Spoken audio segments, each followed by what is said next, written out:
Le cerveau de l'homme contemporain est le même que celui du chasseur-cueilleur d'il y a des dizaines de milliers d'années.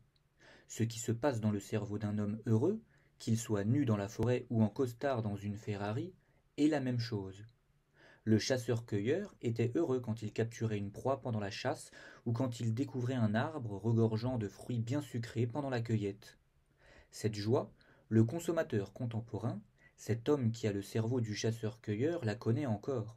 Non plus quand il chasse, cueille ou pêche, mais quand il consomme, fait du shopping et traque les bonnes affaires.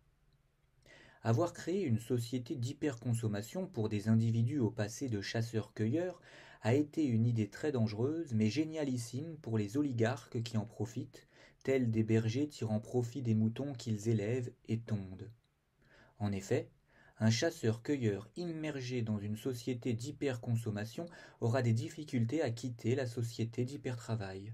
Pire, cette immersion renforcera cette dernière, car le chasseur-cueilleur voudra tellement consommer que cela en deviendra sa raison de vivre, sa drogue, et il travaillera pour pouvoir se l'acheter, ou, ce qui est pareil, pour pouvoir consommer. Peut-être cette société d'hypertravail est-elle le fruit de celle d'hyperconsommation. En effet, rendez un homme alcoolique, et il travaillera pour s'acheter de l'alcool.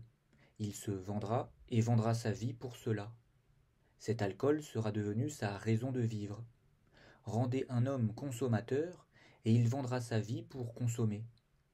La meilleure chose qu'ont faite pour leur propre profit ceux qui se goinfrent dans cette société capitaliste a été de créer des consommateurs, des peuples entiers de consommateurs.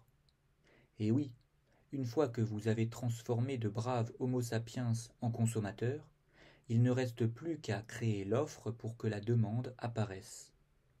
En jouant avec leurs instincts à leur insu, vous créez une société de consommateurs manipulables à souhait qui n'attendent que des nouveautés à consommer.